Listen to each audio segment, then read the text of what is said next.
Okay, cool. So, cracking on with the Q&A from today. So bit of context. Obviously, put up a story the other day on Instagram, and I asked, like, it was just a poll, where you're at, what's your biggest struggle, protein, carbs, you feel a bit stuck. And actually, like, two of you from within the program had voted that you were stuck. And I was like, what the hell's going on? Like, hopefully I'm approachable. Like, hopefully you can message me straight away. Like, don't wait for me to put it on Instagram. So first of all, obviously, well done. You said that you were stuck. But this is my action plan, and this is my action to be like, no, okay, cool. Like, we don't need to struggle. Either message me privately, and if you don't want to do that, let's do it in like a Zoom call, an open conversation, just so then it doesn't feel like, oh, like it's just me that's struggling. You actually realize that everyone struggles with the same thing. For example, currently we're talking about Bulgarian split squats and speaking about injury, and actually it's not just one of you, it's also happened to someone else as well. So listen, like whenever it feels like you're alone, whenever it feels like you're struggling with a particular thing, it's not just you, don't worry. And that's why these Zoom calls are so important. So after recording this today, anyone who's missed it, I'm going to be reaching out to you, just double checking that, because if you're not struggling and if you're not sharing your wins or saying you've got any wins and where are you at, okay? Like, this isn't just a fitness program, this is a coaching program. So I don't really care if you haven't stepped in the gym in the last 7 days, but you need to identify where your win is. Because guess what? 70% of your weight loss journey or even weight gain journey, it comes from nutrition. That's not in the gym. So you haven't stepped in the gym, I don't give a fuck. But if your protein and your carbohydrates and your total calories for the day has been on point, that's a fucking win. That's like a big, big win. So it's just about maybe refocusing, re-getting locked in, especially over the summer, some of us on holiday. It's I get it, 100%. But I just need to touch base and make sure that, no one's struggling in silence. That's why we're doing this Q&A today. Anyone who's kind of listening or watching along, or if you're listening back, if you're part of the program, then obviously pop a question in the chat. Obviously, there's loads of us in there now. So we can all help and answer and break it down, which most of these have. But, I think some of these are good topics that I want to talk about as a whole. So, first question, very specific one. Again, good. Be selfish. Like ask something that's very specific to you, so you can get the most out of this. And your first question is walking uphill without dying. So for one of my clients, they've got like a big 100 mile, I believe, 100 mile walk. Very, very long distance. First time they're doing anything like this. So their question was, how would you do it without, being absolutely exhausted? Like, what's the best prep that you can do for an event like this? Okay, so I've never done a walking event like this. The only thing I can kind of compare it to or kind of relate to is, clients that I've got ready for marathons or half marathons, or even for myself, getting ready for a half marathon. So with things like this, you just have to understand and put your hands up that you're going to need to pace yourself. Okay. When we first start something, and again, like you'll be able to relate to this, when you first started this fitness program, or when you first started, um, let me just quickly, we got some more joining.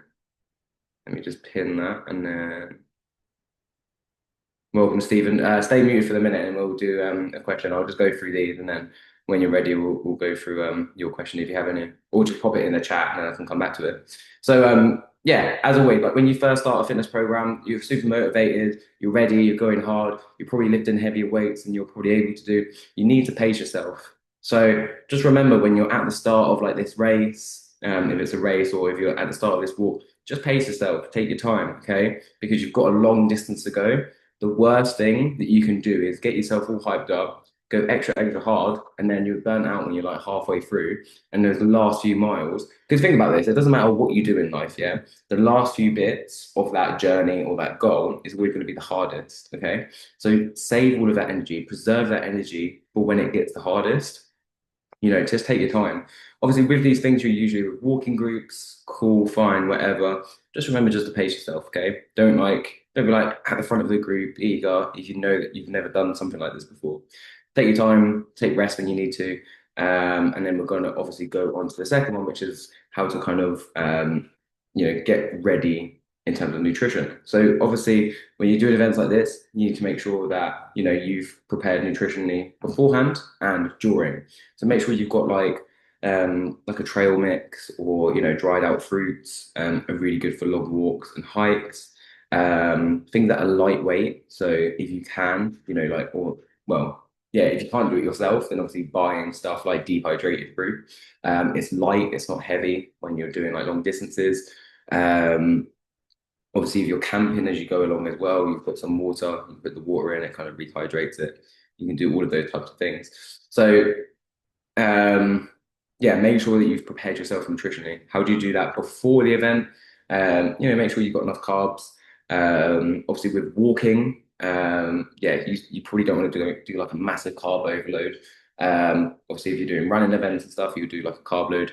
But yeah, if you're thinking about, long distances, make sure you've got enough glycogen stores so when you are running low on energy, you've kind of prepped your body for the most energy possible when doing that. So without going on a tangent, make sure you've got things like, raisins, dried out fruits that you can get from any supermarket, and plenty of water. If you haven't already, make sure you've got one of those rucksacks that either hold like water pouches or you've got, like a water bottle.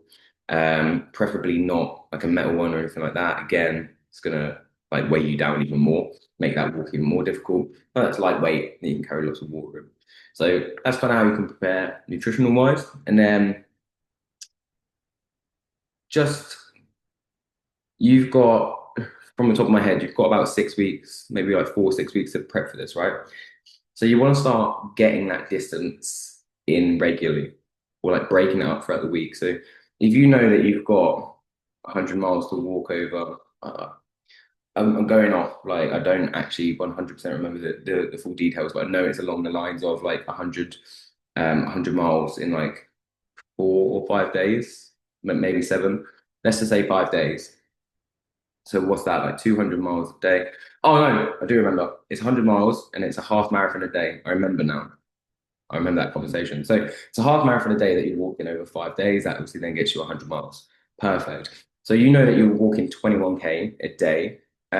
What you want to do is start getting used to that type of volume. So maybe not getting to 100 miles in a day, but let's say right now you're currently 4 or 5 weeks out, right? So if I was doing like week one, week two, week three, week four, week five, this is exactly how I plan it. So by week five, you don't want to do the full 100. Let's do a 4 week plan actually, just in case it's 4 week. So you don't want to do obviously like a 100 mile walk before you have to do a 100 mile walk, right? So you want to do 50% of it. So I would say um like 50K. Let's just say it's 100K. So you get my drift. 50% of the walk, like maybe like a week before. That's the volume that you want to get in throughout the week. Then obviously, maybe like 2 weeks before, you get that total volume in. So throughout the week, you want to try and hit that 100. Then, a week before, maybe like 25K, then maybe like 3 weeks before 25K. You want to like get used to doing high volumes of walking, whatever that looks like for you. The downside to this is obviously walking as opposed to running. It's obviously going to take a lot more time. So for most people, if you're walking like a half marathon a day, that could take up to like 4 to 6 hours, right? Um, Whereas, if you're running it, then, 2 hours is kind of like an average here. So you just got to think about time restraints, but also just making sure that you're getting your steps in. So even as simple as, even if you didn't want to do it by like exact like volume, let's say you just usually do like 10,000 steps per se.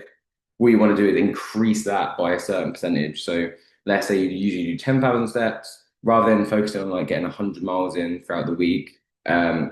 Try focusing on, if you do 10,000 steps a day, then that's 70,000 a week. Try and get to like 140,000. Just get that volume in essentially. Okay. Because again, I could talk about this. I don't want to kind of battle on. I just want to kind of get to the point.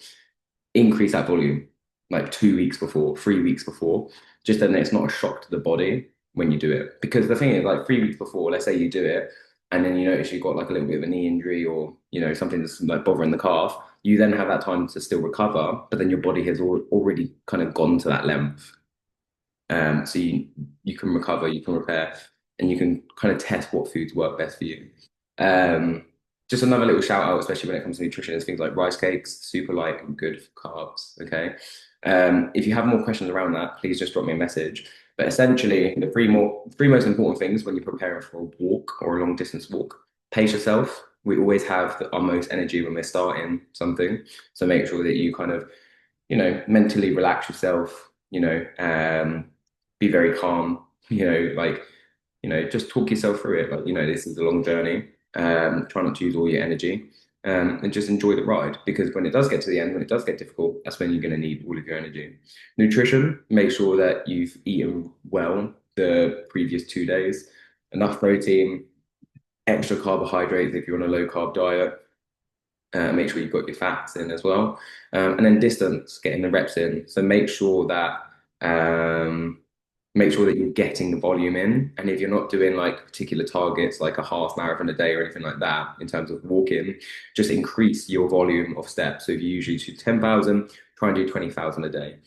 Push yourself because you want to get used to that volume. There's nothing worse than someone who hasn't prepped for like a 5K run. They go and do a park run, and their knees are fucked, their like calves are fucked, everything's just fucked, and then you can't do it. So you want to prep yourself for that and then kind of do like a trial run, essentially.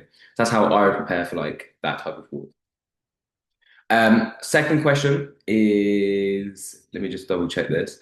So this come up from two of you. So Stephen, I'm going to hit two birds. Steve, I'm going to hit two birds with one stone. When it comes to injuries. So your one's more focused on warming up, so we'll get to that. But first of all, actually no, let's do the warm up and then recovery. So preventing injuries. Obviously, we all know about warming up before an exercise, right? Something that I was told and something that's so easy to remember is our muscles are like cheese. Okay, our muscles are like cheese. When we've warmed up, cheese becomes nice and stretchy, stringy, exactly the same as our muscles. When you try and do an exercise and you haven't warmed up properly, that cheese block just snaps in half. Obviously, our muscles aren't just going to snap. But you even think about like, putting chicken into a freezer. You ever had like a chicken bone in the freezer? You could just snap it. Whereas when it's warm, it's a lot harder, right? So, anyways, regardless, our bones aren't going to snap. Our muscles aren't just going to break in half. But the concept and the analogy still holds. Okay, so when we're warmed up, our muscles are more flexible, there's more blood, there's a reduced risk of injury. Okay, so I'm not going to say that it eradicates injury because it doesn't. Okay, but it does reduce the risk of injury. So warming up, and what does a warm up look like? Essentially, you need to get moving. None of that standing still shit. Okay, static stretches. You can go and read literature. Luckily enough, I've done it for you. Very limited in terms of like, recovery from injury or preventing injury. Okay, you need to be dynamic, you need to be moving, you need to get blood flowing into the muscles. So a warm up, minimum 10. I'd even say minimum 15, but let's just go 10 because I know that some of us are on time restraints when we're in the gym. 10 to 15 minutes of moderate intensity. So no like casual walk on a treadmill. No, no, no, none of that. Like you want to be like if you're on a cross trainer, you want to be on like level 4 or level 5. Something that's getting the heart rate up. If you wear a watch, then you want your heart rate to like not be in the green zone. You want to be in like amber. Okay. You want the heart rate to be up. You want the blood to be flowing around the body. You might even break a sweat. Okay. That is a proper warm up. If you insist on doing walking, then maybe on like an incline of 8. I'm just trying to type as well as we go along, so then you can kind of take mental notes as you either watch or listen. Like an incline of 8 and then like a speed of like 4 or 4.5, okay? Something that's going to be a little bit challenging. If you're doing cycling, make sure if it's a bike with resistance, you have resistance. If it's a spin bike, make sure there's a little bit of a climb on there. You want to make sure that you're working hard and blood is going into the muscles before you work out. You don't want to exhaust your body, which is why it's 10 to 15 minutes, maybe 20 minutes for well-trained people. You just want your body to be warm. And by doing 10 to 15 minutes, you're not going to be exhausted. Your muscles are still going to be able to work perfectly fine. But if you're focusing on injury, and especially if you're kind of newly starting out to quite an intense routine, then yeah, you want to warm the body up first. Um, so try and get that done, and that should help. Now, in terms of kind of like nutrition around it, um, whenever I look at nutrition, I always think I spell it wrong. Anyways, the nutrition around it, and then like kind of like post-injury recovery. Okay, so once you're now injured, congratulations. How are you going to make that like the best possible scenario so you don't have to stop everything and you can still continue on? What I'm going to try and do is I'm going to try and clip each of these like little bits so I can kind of send it to you all because I appreciate this is long-winded. So you're now injured. This is a scenario. How do you make this the best possible outcome so you can still train, you don't lose all your progress, and you can actually come out stronger on the opposite end? Okay, so carbohydrates, omega slash fatty acids slash protein slash sleep slash light weight. Okay, so what's that? Five things? Cool. Five things. First of all, carbohydrates. If you're injured, and you're on a low carb diet, switch it up. Speak to me first if you're nervous or you don't really know how to go about that, but start to eat some more carbs. Okay. The last thing you want to be is in a dramatic calorie deficit and then you're injured because guess what? The body is not going to recover.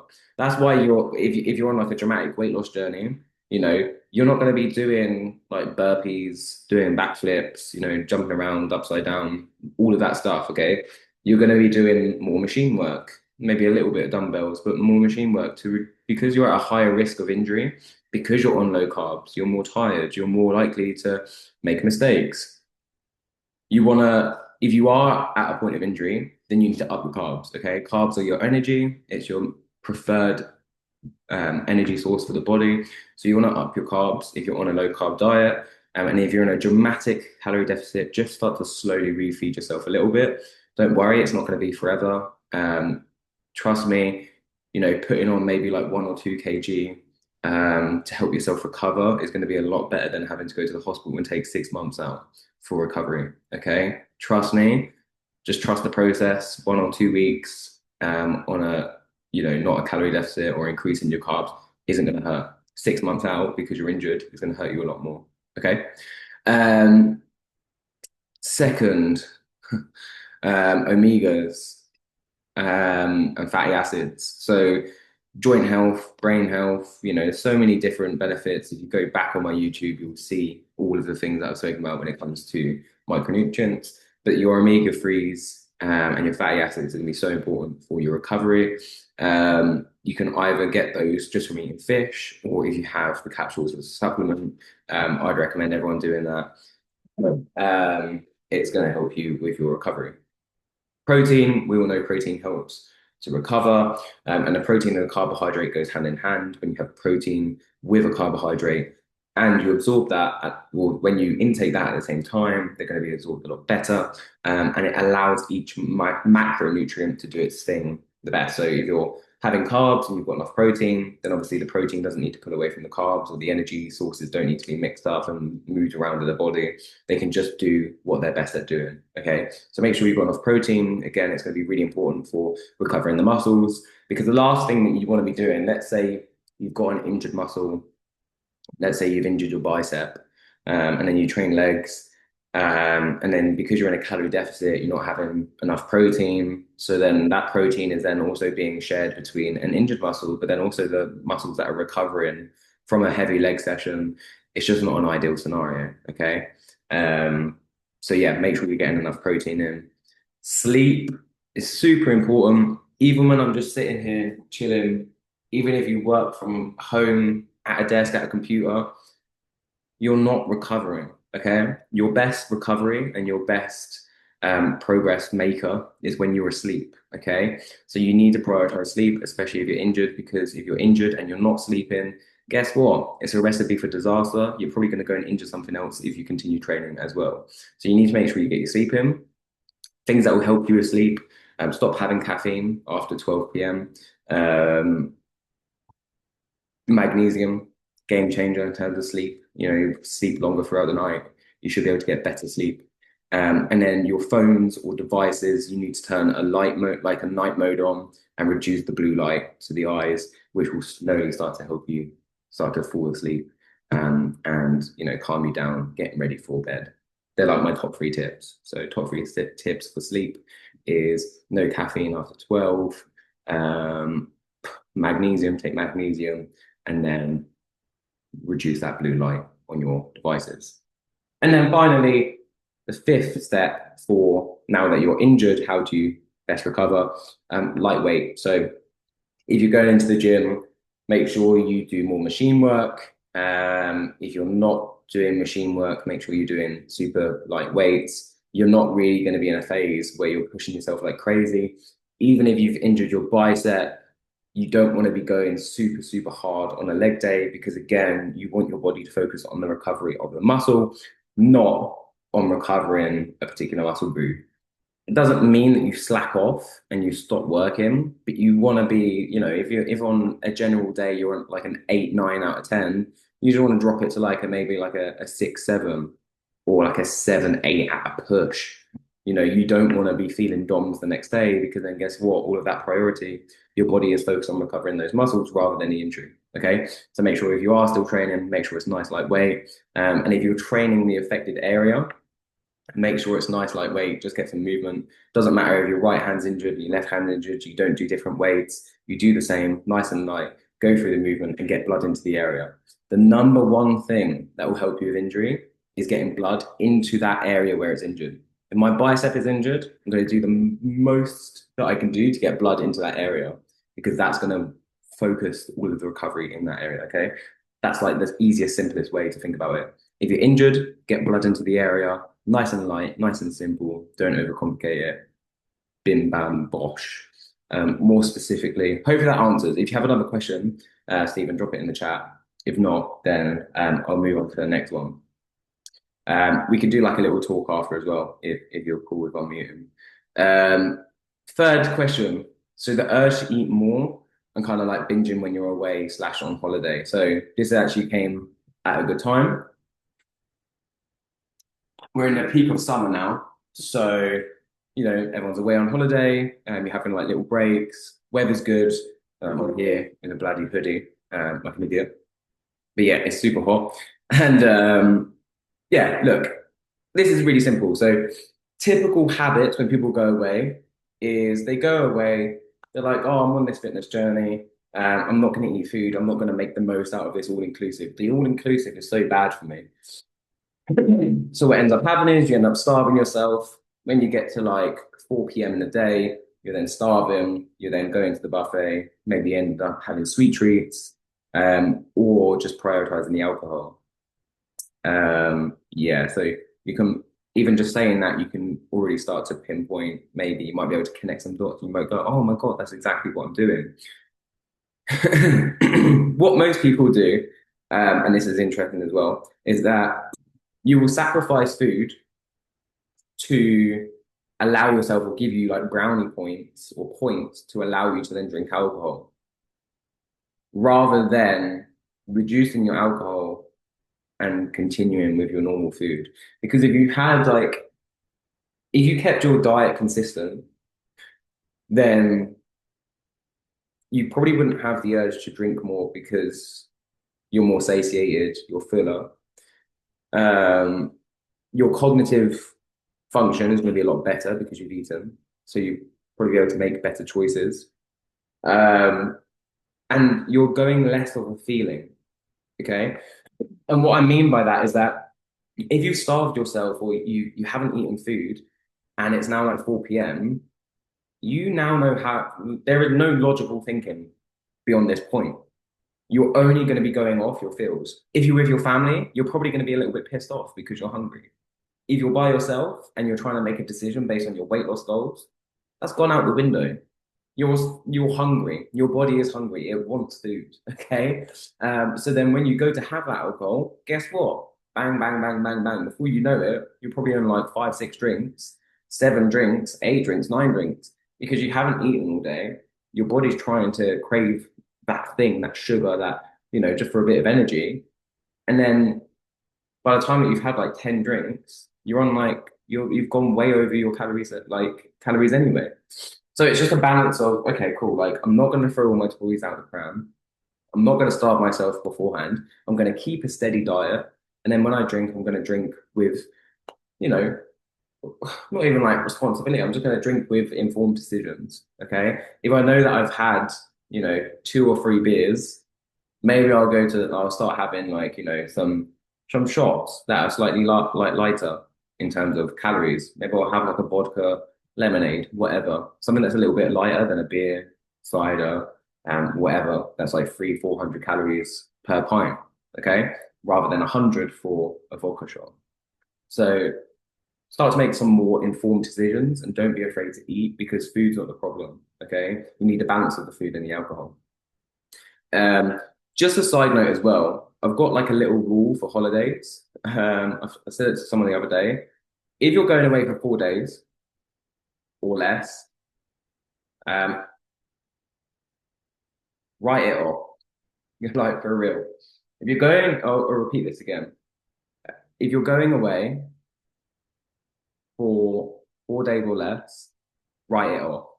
Don't just forget about it. Don't worry about it. Seriously, there's nothing that you're going to do in 4 days that's going to damage 3 to 6 months of progress. If it's 4 days, maybe even 5 days, just have a good time. You're on holiday. Enjoy it. Okay.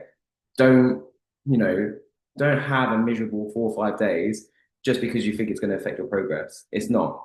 The thing that's affected your progress is the last like 3 months of how you decided to show up. Okay. Don't know if this is still recording. Oh, what's happened there? Um, Stephen, just quickly, can you still see my screen?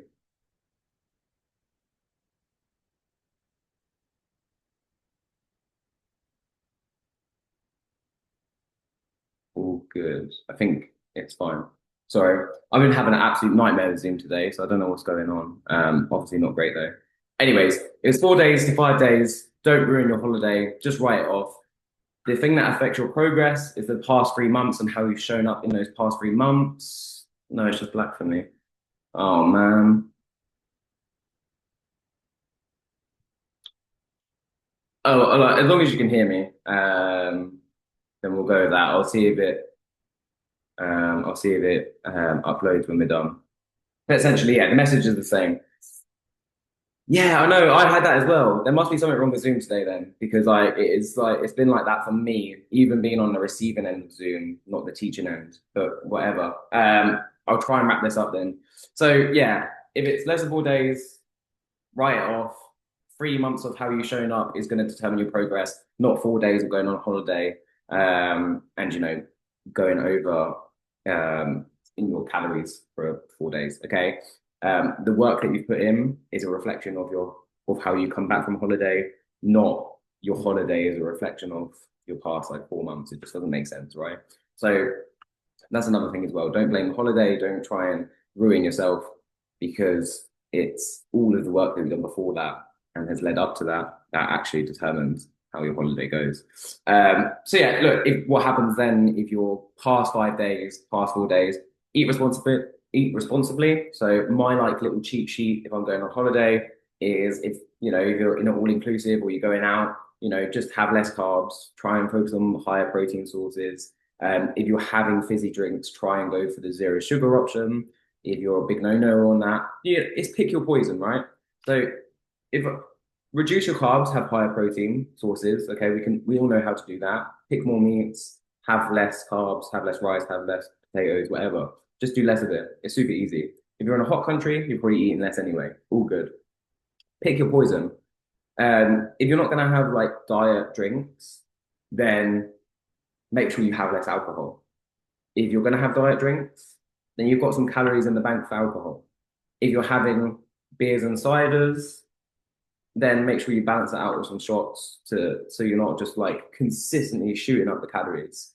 Um, Level it out, okay? Most time, especially if you're with the lads and you're sitting, you're having a drink, it's not actually the drink that has an impact on the way your social, like the social outcome like lasts. It's just sitting there with your friends, right? So even if you just had like two drinks, you had like a water and then a pint with you, or you had like a Coke and a pint, a Coke and whatever, and you were just like, one sip of beer, one sip of Coke, one sip of beer, one sip of Coke, you're not going to go through as many beers, guarantee you, and you're going to save yourself loads of calories. Obviously, there is always the holiday mindset. I'm on holiday, blah. Again, perfectly fine. If it's less than 4 days, if it's over 4 days, you need to be more strategic. You don't want to be sitting there with my fitness pal, tracking all your calories on your holiday. Obviously, have a good time, but just try and stick to that cheat sheet that I said about higher protein, less carbs, and pick your poison. Try and have sugar-free drinks. And this go like, and again, like more specific to the person who asked this, even if you're going away in the UK, like you can still apply those same principles. If you're going out for dinner, one, you're my client, so you can send me a picture of the menu and I'll give you an option if you're stuck. By the way, you can do that. Okay. Two, pick a higher protein option, fine. Most menus, even better if in the UK, because most menus will have the calories on there. So if the calories are on there, try and pick something that's less than 800 calories, which I think is pretty reasonable. I'm not a dick for that. I could say less than 500 calories, then no one's having a good time. So less than 800 calories for your dinner. And yeah, just pick your poison. Okay. And then on top of that as well, just make sure you're walking. Okay.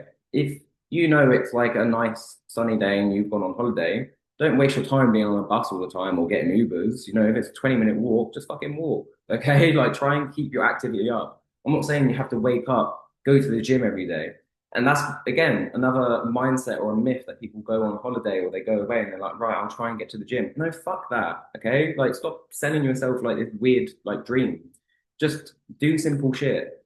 Walk more, make sure that your activity stays high. Enjoy your time, be more present. I think when you walk places, you're more present anyway.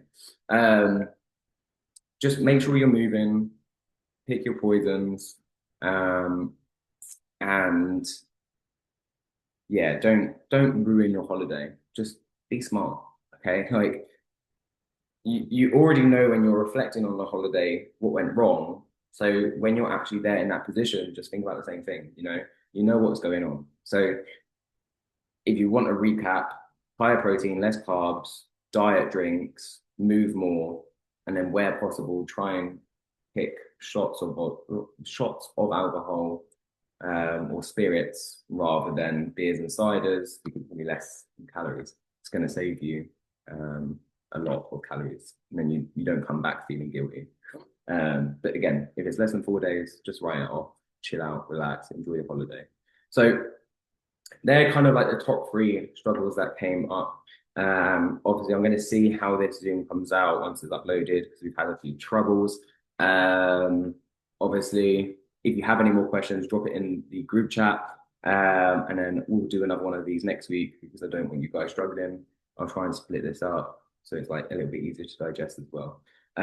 Thank you for sticking around and listening. This will be uploaded on Spotify and YouTube. Thank you all for joining me, and I'll see you in the next one.